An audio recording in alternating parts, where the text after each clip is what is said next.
Welcome everyone to today's KNE Speaks, where we have conversations towards a more knowledgeable world. I'm Dr. Emily Choynowski. I'm the Head of Research Development and Dissemination here at Knowledge. And in today's talk, we have a number of my colleagues are joining us today to discuss digital learning technologies, the disruptions, the transformations, the limitations, barriers, and also more importantly, the benefits will all be addressed in today's episode. So first of all, if everyone could introduce themselves. Laurie, want to go first? All right. Thank you, Cam. Then my name is Laurie, and I'm the head of the project delivery in the training and consulting department at Knowledge. For the past 3 years, me and my team, we have been delivering a strong approach to online training, and we have delivered around 350 online workshops. My background is in communication, and I have actually a master in business communication and marketing, and I also have a master in applied ethics. And I've, of course, a very strong interest in education, and I have been involved in many educational projects back home in Belgium, and that was just before joining Knowledge. And at Knowledge in 2020, I supported the transition to more online training. My name is Isaac Tabor. I'm the head of digital learning here at Knowledge. I'm chiefly responsible with designing and developing the online learning platform and courses for professional development of academics and researchers here in the region, but also further abroad. We're leveraging the experience and the knowledge that we have from the workshops that Laurie and her team have delivered and building these into short self-paced courses. And I guess we're going to talk a little bit more about why short self-paced courses are important. But that's what I'm doing here at Knowledge. I've worked as an instructional designer, an educational consultant, and a subject matter expert in many different areas of digital learning across the region here in Cambodia, in Ireland, and the Netherlands. Happy to be here. Great. My name is Kamran. I'm the CEO and founder of Knowledge. I've had the privilege for the past 11 years to really work on value-added services and support the regional drive to academic and research excellence in the region. This is by providing digital library tools and solutions, capacity building and training, and various publishing services to support the research and innovation drive in the region. And this is an exciting topic to talk about. It's a trend that we're all are seeing happening around the world. And as Knowledge, we would always like to contribute towards more advanced methods of teaching and learning. And I'm very happy to have this conversation today. Well, welcome everyone. So let's start off with a really juicy, big question to kind of get the ball rolling. Obviously, there's a huge amount of development right now in the digital learning space. I mean, we've all been hearing about generative data, AI and ChatGPT, and it's very much a hot topic right now. So taking a step back from that, how has digital learning in the last few years transformed traditional education and training methods? If I may start with that one, it's a big question, and there's definitely many ways to answer it. If we look at it from the context of accessibility, I think that's the one that most people would think of, is that you can access learners in all parts of the world through digital learning. So there are learners who may not be fortunate enough to have a high quality learning institution close to them, who can access learning from that institution wherever they are, whether they're living in remote areas, whether they've been displaced through political instabilities. But I think one area that we don't touch upon that often is actual physical impairments. So universal design for learning, which has been building up for about 20, 30 years, is really looking at how can we create online learning, but also traditional learning that meets the needs of all of our learners. And we have there are, of course, a lot of learners around the world with physical impairments, people who can't physically make it into buildings, into classrooms.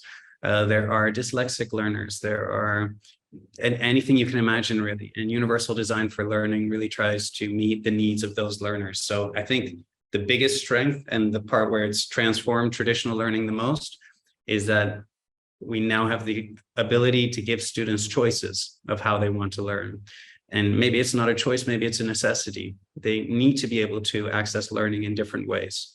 And we can do that through video-based, audio-based, text-based. We can do it through flexi learning. There's really many different ways to do it. So I think that's a big one. That's one that I am proud to be part of this industry for.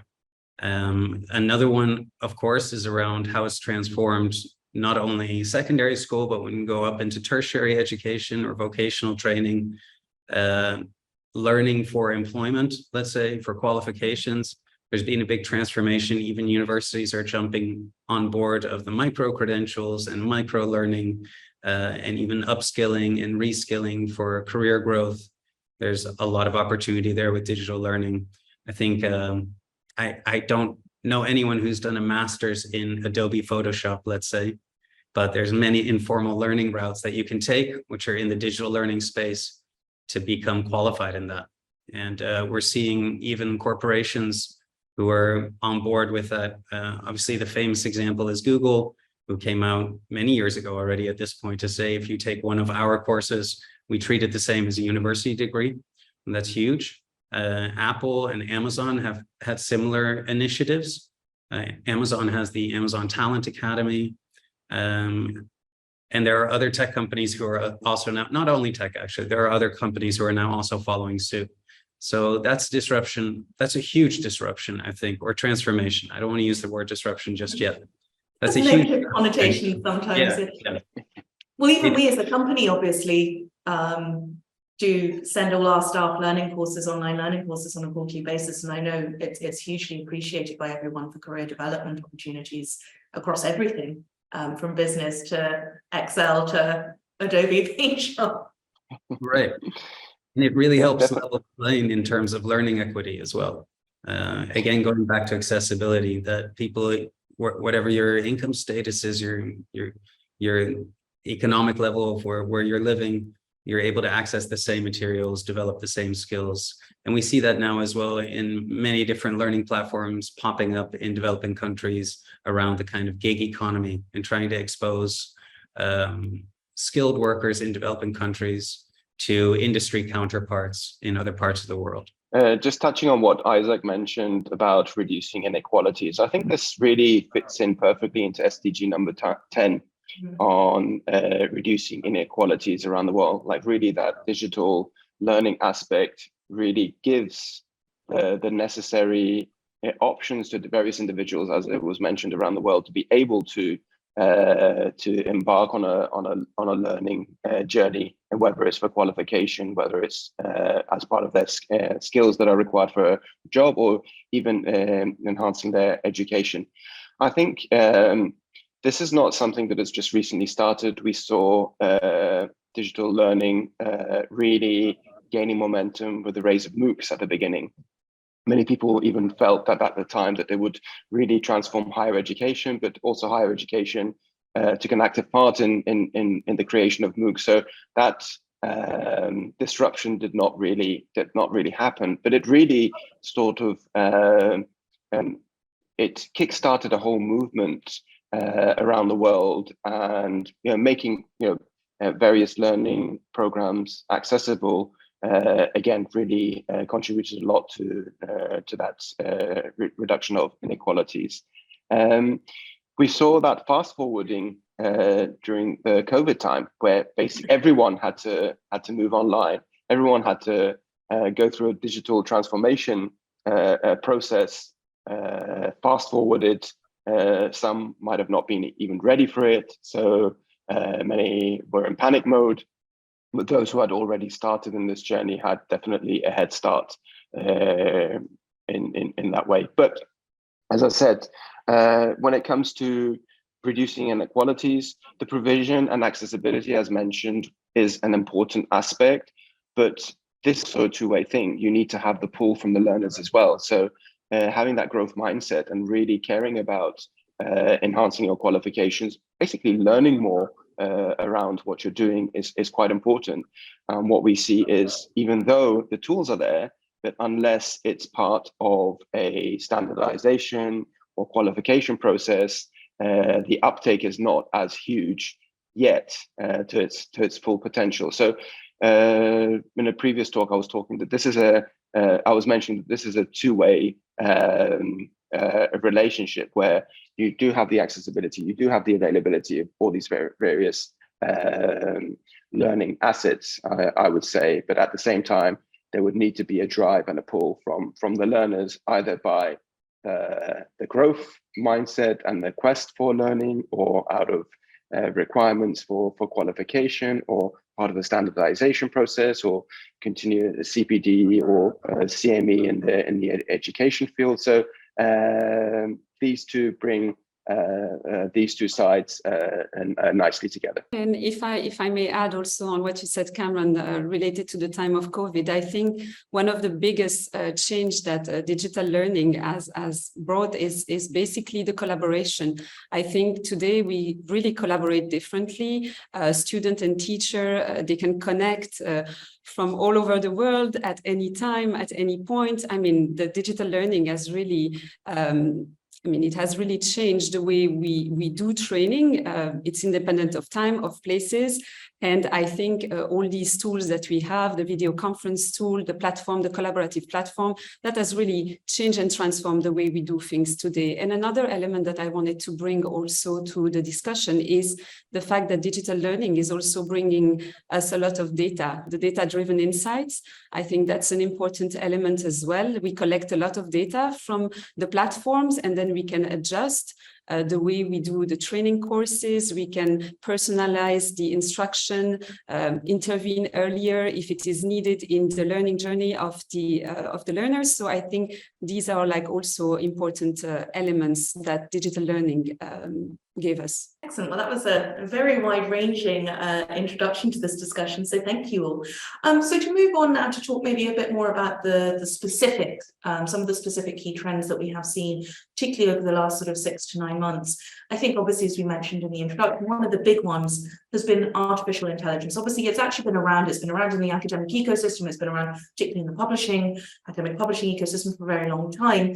However, recently, there's obviously been a lot more investment into this area, and there's been some astounding new developments. So how do you feel, as experts in various areas, that artificial intelligence and machine learning can enhance those digital learning experiences specifically? I think one area which is very exciting, which is exploding at the moment, but is really only creeping into digital learning, is the large language models like ChatGPT and how they can be used in digital learning. So the first really big platform that has really integrated it well is Khan Academy that I've seen. And they basically built a virtual tutor into their platform. Khan Academy is used for, I think exclusively self-paced learning or asynchronous learning. It started out in 2008 as just Salman Khan making YouTube videos, teaching math, little math lectures, and it's grown to hundreds of thousands of users who are using it for all kinds of subjects now, and it's integrated into classrooms as well. So there's actually charter schools in the States where Khan Academy is part of the learning experience. And the way that the virtual tutor works is it's built into the different sections of a course or of content where a student can ask questions, they can get immediate feedback, they can submit assignments and get results. Those assignments, by the way, they could be rubric graded. It doesn't even have to be black or white, yes or no. We can do that already with learning management systems. This is really a lot more advanced. They can also go into a section of the platform where they can ask the virtual tutor for help on anything. You can say, I'd like to practice, I'm learning about Nietzsche, and I'd like to practice and see if I can have a philosophical conversation with you about it, and see if I can develop my understanding of Nietzsche's philosophies. So it could go anywhere you want. And one of the big barriers that we've seen in digital learning, particularly in self-paced, is this communication with the student, and for a student to be able to check on their progress and their growth, and be able to have some validation that they're on the right path, and that they understand what they're being exposed to, that they understand the content. So for me, that's a huge improvement, and it's very significant in the strength of self-paced learning. We also see AI creeping into, just building on what Laurie was saying about data. We see AI creeping in more into learning analytics on the back end of learning management systems. and particularly in predictive analytics, which has been around. Learning management systems have been doing predictive analytics for at least 5 years, like doing it well, but now it's really getting to a stage where based on a few months of learner activity within a learning management system, sort of analyzing their behavior, their submissions, the AI can actually say, okay, there is a risk that in 6 months from now, this learner will need intervention. So that kind of at-risk intervention data is really important, especially for universities, especially when they're offering online degrees globally and they have very little control, very little monitoring of what their students around the world are up to. And that AI is even pulling in data from socials, is pulling in data from student information systems, which is separate from an LMS or a learning management system. It's a holistic data set. And the amount of data points that it analyzes is just, it's exponentially larger than what we've been able to do before. So I think there's huge promise there as well. Thank you. Does anyone have anything to add to that? Yeah, just 2 points in addition to just the fact that making the learning, we always start learning by asking questions, right? That's one of the methods that we learn things. And I think what AI technologies has enabled is that sort of natural question, the natural process of posing questions and getting answers through a large set of data. So what the likes of ChatGPT have enabled us is to go through a large amount of data and really pick out the points that are really relevant to us. I think in general, in today's world, there is an economy of attention. So really, we're bombarded with lots of information, various data points, and it's our attention that is scarce. So we are really moving towards really taking large amounts of data and getting the only relevant parts to us. So AI summarization is, for example, a big part that we're seeing this being applied. We're using it in other parts of the company as well with Zendi, and we're also looking into really using the latest technologies on our digital learning journey. But definitely this is here to stay, and it's already transformed the way that we learn. And I think one of the biggest contributions is really that handpicking of relevant information to our learning journey. So I think this is done in various ways through either getting direct answers to our questions in a shorter pathway, or the summarization of large amount of information. So really, again, picking the most relevant to our learning journey. Brilliant. I think that actually is that idea of handpicking and relevant content, both for us as learners, but also for us as teachers, leads on very nicely to another question that I have, which is, how does digital learning cater to those different learning styles and preferences and sort of contextual locations, I guess, for want of a better word? How do you feel digital learning contributes to that and caters to that? I think Laurie has a lot of experience with that, with our Egyptian learners. Thank you, Isaac. Yeah, definitely. I think digital learning can cater to many different learning styles. If you think about, for example, expert-led training, well, we will have definitely a presenter, so it caters to people that are, of course, auditory learners, but it can also present some video content. Of course, digital learning brings a lot of the reading materials and provide a lot of resources. So I think we have like here a very big diversity of techniques and tools that can be used in digital learning to cater to the different learning styles. And again, maybe on the social part. So for the learners that are more social, I think we can definitely say that we have breakout rooms that can be implemented And you will have, like, during a session, interesting conversation that can take place between the different learners. But if I go to the more self-paced way of learning that digital learning is also bringing, you will have a way to cater to solitary learners. And so I think that this is a very interesting way to approach different learning styles. And yeah, maybe Isaac, if you want to add to that. Sure. For the past 30 years or so, there was the theory that an individual has a preferred learning style, whether it's reading, whether it's hearing things, reading things, seeing things, or touching things. And about since 2 or 3 years, that theory is actually being debunked. One point I wanted to add is really learning on the go, and that's what's really appealing to me, that you manage your own time on your learning journey. So these days, we're all busy individuals involved in multiple projects and areas of work, and that flexibility to be able to learn while you're commuting, for example, to work, you're traveling, you're on a plane, that flexibility to learn wherever you are and at the time of your preference definitely adds a different dimension to learning, in addition to all the multiple tools that are at your disposal, as Isaac mentioned. It's, if you want to watch a video, you can watch a video. If you want to go through the text, you can go through the text. If you want to ask a question, you can ask the question to the community and get answers to it. So there's multiple ways of engaging and embarking on your learning journey. And I think digital learning provides that flexibility.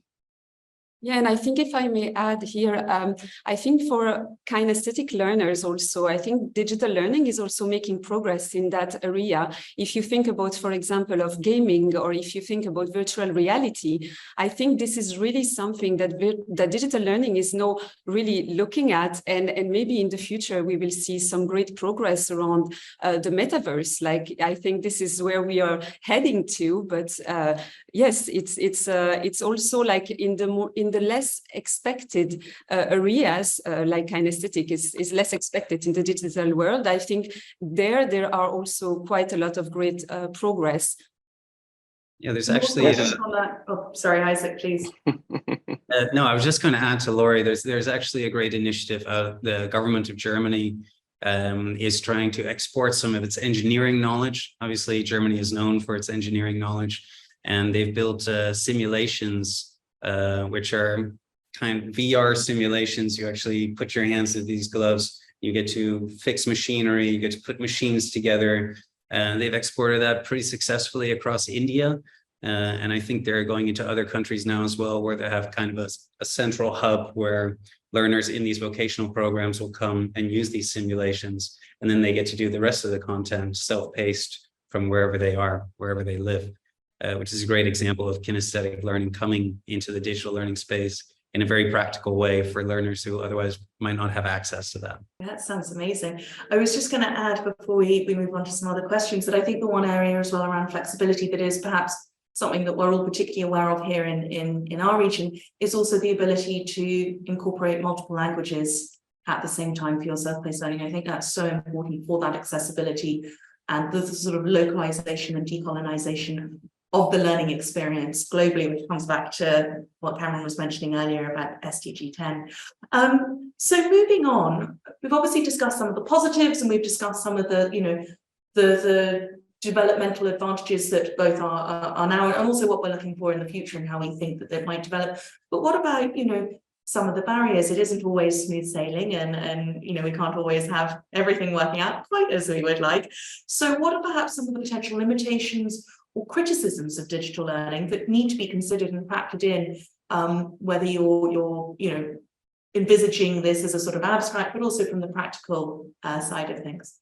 Yeah, I think if I may start here, probably the lack of personal interaction is one of the main criticism that digital learning is facing. I mean, definitely you can probably not replicate exactly the nuances of a face-to-face interaction. So that's one of the main one. And then if you think about the fact that digital can also be seen as something that divide, I think we said, and we mentioned that earlier, that there is a big difference difference between, the poor and the rich countries. And definitely, if digital learning is giving access to more and more in the poorest countries, well, digital is still something that can divide people around the world, and not everyone has access to internet. And also, if you think about technical issues, when you're in the learning process, and if you're facing technical issues, in a repetitive way, this can also affect your learning on the digital platform.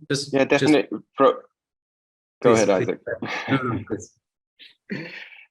Definitely going back to the journey that I was talking about at the beginning. Well, first of all, definitely, as Laurie mentioned, there are limitations. There's still accessibility issues in many countries and many parts, many regions around the world where access to basic internet is still non-existent. So even through my travels with the Knowledge Foundation, we've been in areas where even basic telecom communication, mobile phones were not operating properly in those areas, let alone having a viable internet access. So again, it is, while it's providing a lot of opportunities for many around the world, there are still definitely limitations. And basically, that's where our Knowledge Foundation work kicks in, where in some places you just need to provide that basic material, just a space to go and learn in some areas, and some areas are more advanced. It's just being able to tailor to the different learners around the world. Now, just going back to that two-way journey again, when it comes to digital, there's always an element of the learner as well. That active learning plays an important part in the effectiveness of any tool. So it's not just limited to digital, but I guess without that human interaction, it's more and more difficult to have that engagement. These are the two elements that I would add to this question. I think, to circle back to what Isaac was saying earlier, with the engagement of the learner, definitely provide with some choices. And you mentioned, Kamran, earlier, ask questions. This is very important in the way to engage the learners. And I think digital learning is really integrating this more and more, as well as all the interactive tools and other tools that we have to engage the learner, and making sure that also the learning stay connected to the real world. I think these are like different ways that we can really keep the learner engaged through the digital learning journey. I'll also add another point, which is a little bit left of where we're going right now. But I like that you use the word decolonization, Emily, because I would actually argue that we have a long way to go to decolonize learning, even though we have these digital learning tools and technologies. During COVID, there was a huge push for increased connectivity. In Africa, Airtel Africa partnered with UNICEF, I think a partnership worth about $57 million to connect 13 countries to a learning platform where learners could access learning without incurring any data charges. In Jordan, over COVID, the Darsak learning platform for secondary school students was made open from 8 a.m. to 6 p.m. every day without incurring data charges. These are great initiatives, hugely needed. And obviously you can't do anything without connectivity. But I think one part that's often overlooked is authentic representations of language and culture in learning content. So making content culturally relevant to learners. When we talk about engaging learners, having them engaged and motivated and feeling like they can relate to what they're being exposed to, we still have a long way to go. And I think partially that's because creating content, especially for self-paced learning, is expensive. It requires certain skill sets and technologies, and it takes time. And I think partially it's because it's not something that we think about. We think, oh, here's a math curriculum from America. We can send that into this country and they'll learn math, and that's fine. But the way we learn, education is messy, and education is connected to everything we do. It's connected to our political, social, economic, family lives. It's connected to everything. And what is that thing that connects everything is culture and language. So I think we have a long way to go to make content culturally relevant. And for me, I see that as one of the big barriers to digital learning right now. I do think open educational resources are helping with that very much, giving people of certain cultures and language the power to create their own content easily and and in a way that's affordable and able to share it with their communities in an easy way. But we still have a long way to go. I would like to give an example of what you just mentioned, Isaac, with regards to, for example, refugees. There are millions of refugees from various countries around the world, which have been displaced. For example, I've been in discussions with Dubai Cares, and they've come up with various solutions to really support that drive and the questions that were asked were, what kind of curriculum would you use, like based on all these different education systems?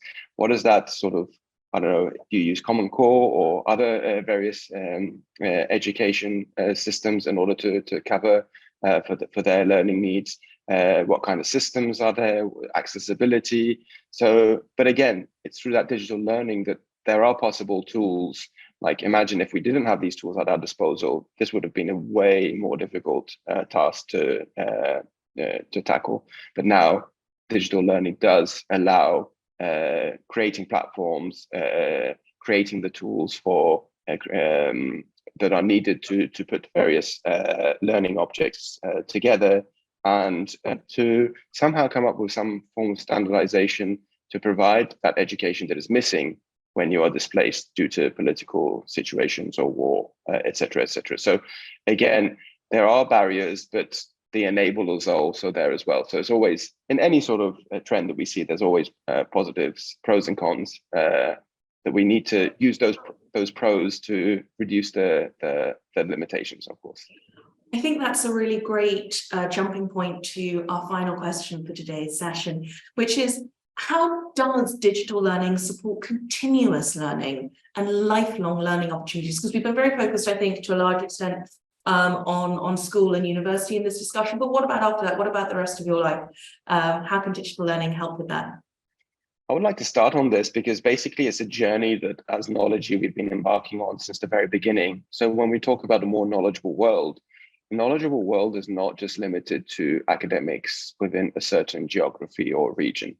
When we're talking about a more knowledgeable world, it's really making various, first of all, making knowledge, information, access to scientific content available and affordable towards for everyone in different corners of the world.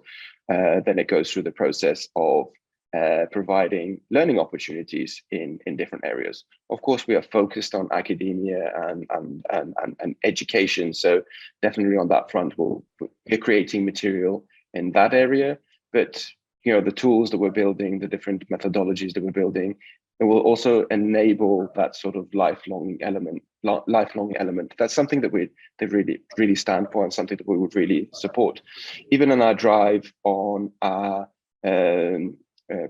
on the publishing side, it's really providing access to content that is freely available around the world. There's no barriers over there. We're promoting a regional open science movement in order to not just provide access to content, to research, but it's tools and methodologies as well in the various aspects. So definitely the aspect of lifelong learning, learning-based societies, knowledge-based societies, and really moving towards a more knowledgeable world is something at the core of what we do. Does anyone have anything to add to this? Yeah, I would say that the demands of the job market are rapidly changing, and there's constant development in technology, global communication, and the skills required to do a certain job.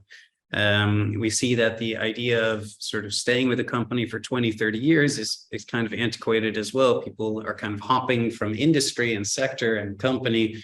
And so in today's kind of job market, if you're not upskilling, or if you're not reskilling every now and then, I think you're going to face difficulties in your career. So having that growth mindset is obviously very important. And after that, digital learning allows us to kind of do micro learning with individuals so that lifelong journey can continue without too much disruption to your day-to-day life. So you're not having to sort of quit your job and go back to university for 3 or 4 years to reskill or retrain and then go back at it. It's something that you can incorporate into your daily life. Kamran mentioned it through on-the-go learning. And we're also now seeing that creep into the systems that we use for learning. So learning management systems that have been around for a long time. We now see learning experience platforms, LXPs, becoming more popular, which are kind of like learning management systems in that it's an environment in which you can go through learning content, but it also has algorithms built in, kind of like Netflix, let's say, that recommend different learning modules for you, micro learning modules for you. You have chat feeds, you have social feeds where you can share learning materials with your colleagues. You have opportunities to create your own learning material on them very easily, just recording a little clip of yourself, sharing it with your colleagues. So it's like this idea of co-creation of knowledge as part of this lifelong learning journey. And I think we're going to see much more of that as well. I think it's going to become a staple in the workplace, especially in bigger companies that can afford to put these huge systems into place, these LXPs. We see that the L&D industry, the learning and development industry, so that be individuals like myself who work in companies to upskill their employees, is just exploding. Every day there's more and more of a demand and need for L&D professionals. And this is all because I think there's a realization that lifelong learning is no longer a luxury, but it's a necessity. I think one of the motivation for the learners is definitely the refresher courses, the fact that they can upgrade skills, and also maybe the certification, because digital learning usually brings certification or badges, and I think this is also something that the learners are very proud then to show on either on their LinkedIn profile or to use in recruitment process later on. So I think this is also a big motivation for the learner, as well as what you mentioned, Isaac, with the more personalized content and things that digital learning can bring in many different disciplines. I think that's a really positive note to end on. We've done a lot, but there's a lot more still to be done, and there's a lot of people working on it across the world. I think that's a nice way to round everything out. So once again, thank you to our guest speakers on today's KNE Speaks, and thank you for those of you who have joined us for today's episode. I hope you'll enjoy the next one that we have, which will probably be in September, and we'll be sending out information about that soon.